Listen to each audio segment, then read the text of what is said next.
अस्सलाम वालेकुम दोस्तों, आप देख रहे हैं हैदराबाद वॉइस। दोस्तों, जगन मोहन रेड्डी ने अपने ट्विटर अकाउंट पर आंध्र प्रदेश इलेक्शन रिजल्ट को लेकर उन्होंने अपना एक वीडियो पोस्ट किया है और इस वीडियो में जगन मोहन रेड्डी ने आवाम से खिताब करते हुए कहा कि मैंने अपने इस 5 सालों में आंध्र प्रदेश की आवाम को बेहतरीन सहूलतें फराहम किया हूँ और मैंने सोचा भी नहीं था अवाम का फ़ैसला इस तरीके से आएगा। अम्मावड़ी स्कीम्स के ज़रिए 53 लाख माँ और बहनें और बच्चों को अच्छा रहने के ताल्लुक से उन लोगों को फ़ायदा पहुंचाया। हर कदम मैंने मेरी आवाम के लिए सोचा, कहाँ गया उन लोगों का वोट।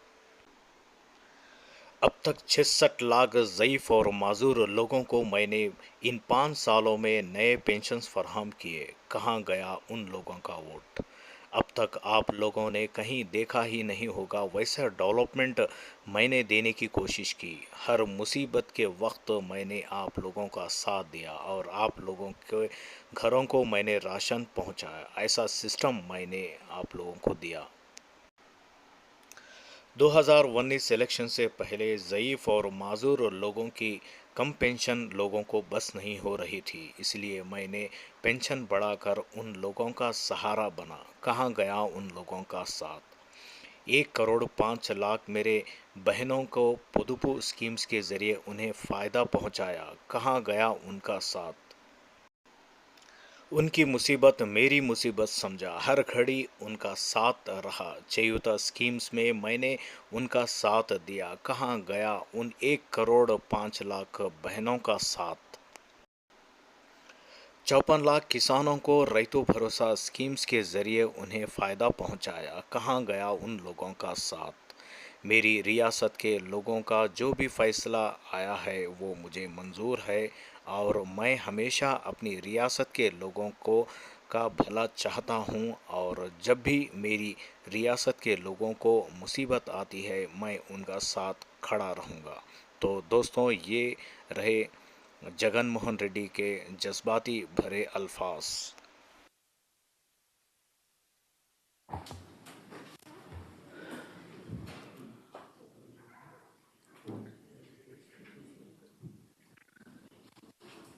ఫలితాలన్నీ ఇంకా దాదాపుగా కొలిక్కొస్తా ఉన్నట్టున్నాయి.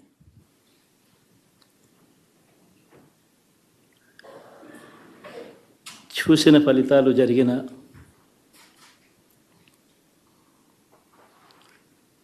పరిస్థితులు చూస్తే నిజంగా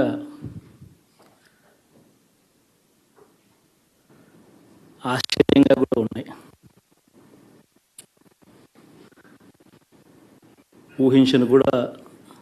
ఊహించలేదు ఇలా జరుగుతుందని, ఇలా వస్తాయని కూడా. బట్ ఎస్,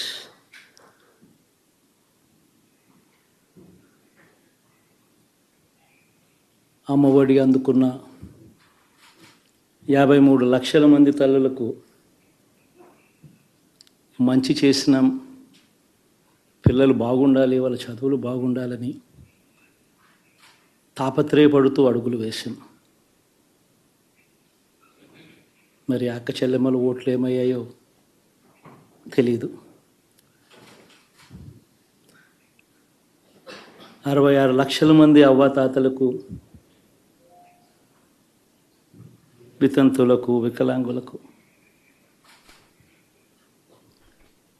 గతంలో ఎప్పుడు జరగని విధంగా మంచి చేశాం. వారి కష్టాల్లో తోడుగా ఉంటూ, వారి కష్టాన్ని అర్థం చేసుకుంటూ, వారి ఇంటికే పంపించే వ్యవస్థను సైతం తీసుకొస్తూ, గతంలో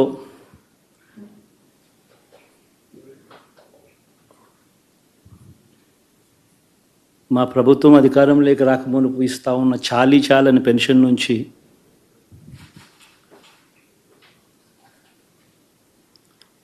ఎంతో మంచి చేస్తూ అడుగులు వేసినా కూడా ఆ అవ్వాతాతలు చూపిన ఆప్యాయత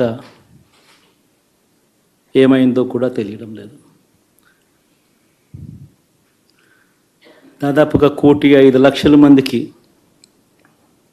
పొదుపు సంఘాల అక్క చెల్లెమ్మలకు మంచి జరిగిస్తూ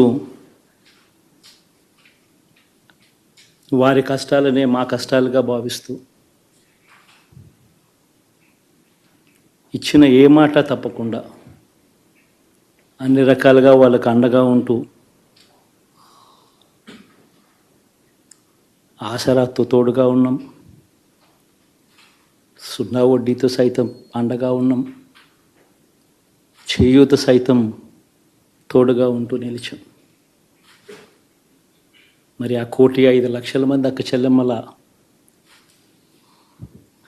ప్రేమాభిమానాలు ఏమయ్యాయో తెలియవు.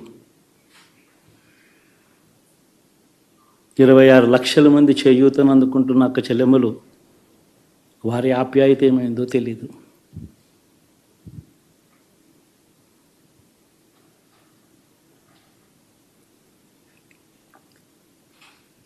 పిల్లల చదువుల కోసం ఏ తల్లి ఏ తండ్రి ఇబ్బంది పడకూడదు అని మొట్టమొదటిసారిగా పూర్తి ఫీజులు ఇస్తూ తీసుకొచ్చి అందగా నిలిచాం. చదువుల్లో ఎప్పుడూ చూడని మార్పులు తీసుకొచ్చాం. దాదాపుగా 12 లక్షలు మందికి సంవత్సరానికి మంచి జరిగిస్తూ ఆ పిల్లలు ఆ తల్లుల అభిమానం ఏమైందో కూడా తెలియదు.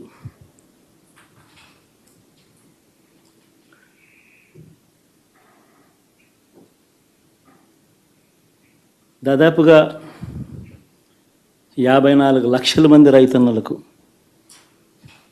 గతంలో ఎప్పుడూ చూడని విధంగా జరగని విధంగా పెట్టుబడికి సహాయంగా అందించే కార్యక్రమం మొట్టమొదటిగా జరిగింది మన ప్రభుత్వం వచ్చాకే.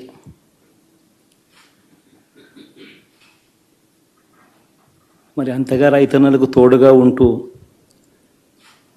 రైతన్నలకు రైతు భరోసా ఇవ్వడం కానీ, సమయానికే వారికి ఇన్పుట్ సబ్సిడీ ఎప్పుడు జరగని విధంగా సీజన్ ముగిసేలోగానే ఇచ్చే కార్యక్రమం కానీ, ఉచిత ఇన్సూరెన్స్ కానీ,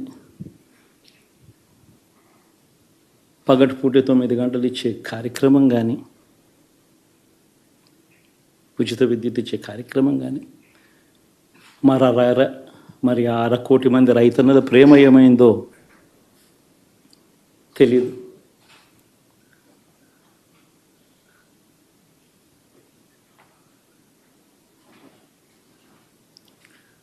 మరి ఇన్ని కోట్ల మందికి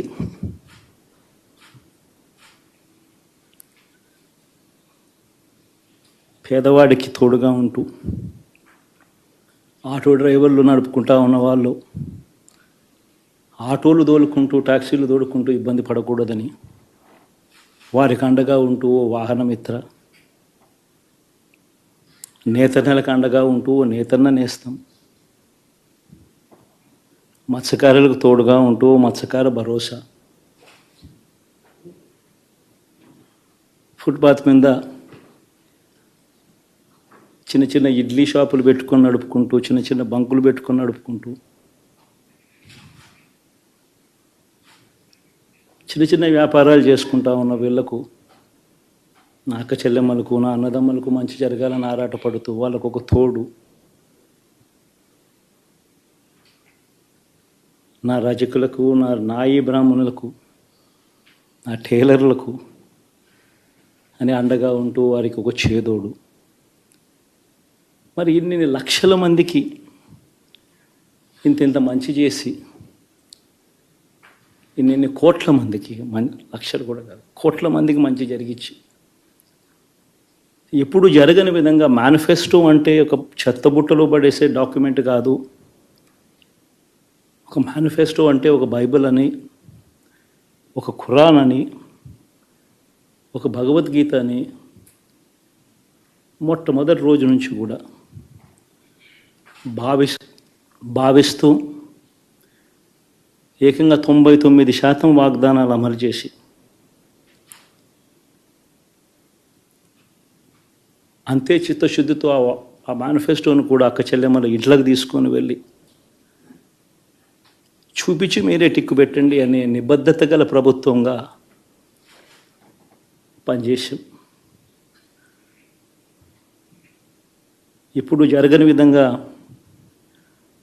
పిల్లల చదువులు, పేదరికం పోవాలి అని అంటే పిల్లల చదువులకు క్వాలిటీ ఎడ్యుకేషన్ అవసరం అని మొట్టమొదటిసారిగా ఇంగ్లీష్ మీడియంను వ్యతిరేకిస్తున్న వాళ్ళందరూ పెత్తందారులతో యుద్ధం చేసి సైతం పిల్లలకి ఇంగ్లీష్ మీడియం తీసుకొని రావడమే కాకుండా టోఫుల్, ఐబీ లాంటి కళలు కూడా కలం.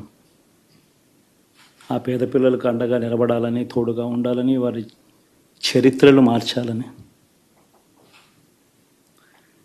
ఎప్పుడు చూడని విధంగా గ్రామ స్థాయిలోనే సచివాలయ వ్యవస్థ, వాలంటీర్ల వ్యవస్థ తీసుకొచ్చి ప్రతి ఇంటికి సేవలు అందించే కార్యక్రమం చేశాం. వివక్ష లేకుండా, కరప్షన్ లేకుండా దాదాపుగా 2,70,000 కోట్ల రూపాయల పైచిలకు ఇంటి వద్దకి అందించగలిగాం.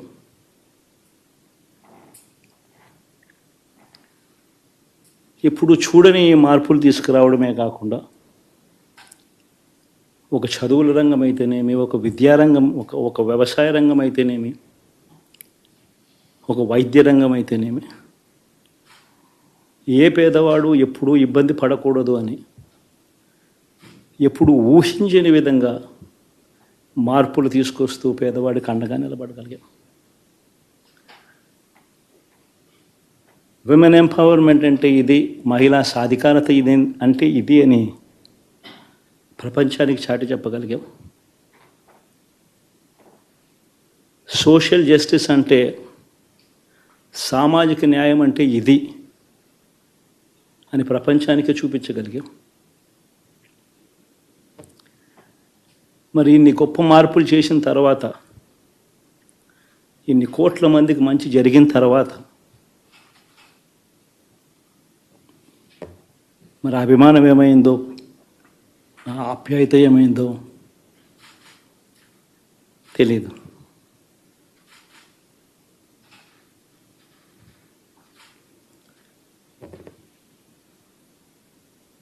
ఎవరో మోసం చేశారో, ఎవరో అన్యాయం చేశారో అని చెప్పి అనొచ్చు, కానీ ఆధారాలు లేవు.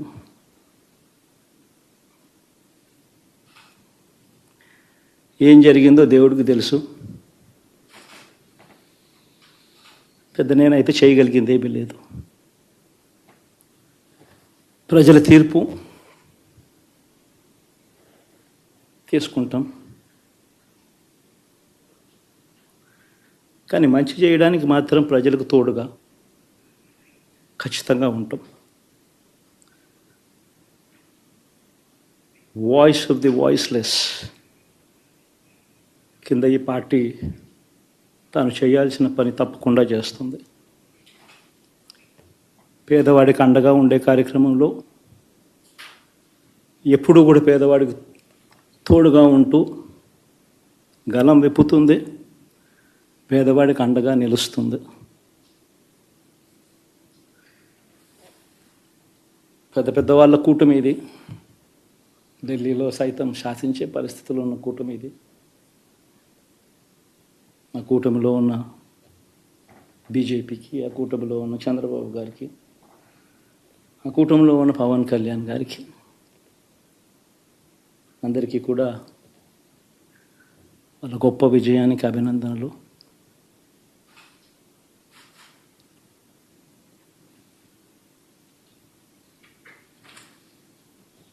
ఓడిపోయినా కూడా నా ప్రతి కష్టంలో కూడా తోడుగా అండగా నిలబడిన నా ప్రతి నాయకుడికి, ప్రతి కార్యకర్తకు, ప్రతి వాలంటీర్కు,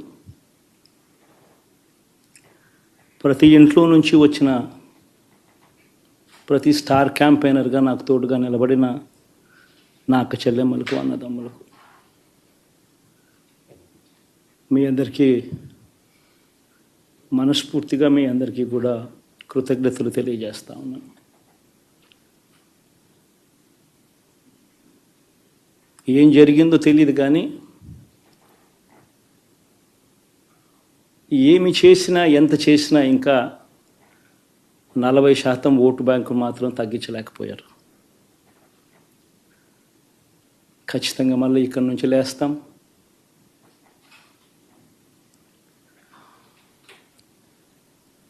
మళ్ళీ ఇక్కడి నుంచి గుండె ధైర్యంతో నిలబడి మళ్ళీ లేస్తాం.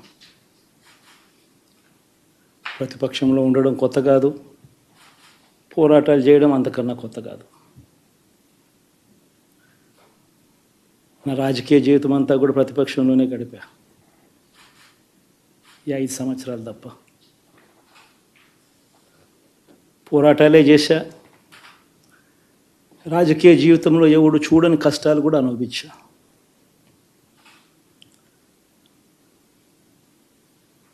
ఇప్పుడు అంతకన్నా కష్టాలు ఏదైనా పెట్టినా కూడా సిద్ధంగా ఉన్నాం, సిద్ధంగా ఎదుర్కొంటాం.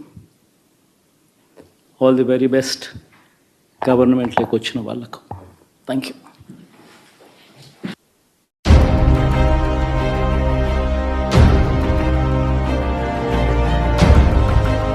हैदराबाद वॉइस, आपकी आवाज।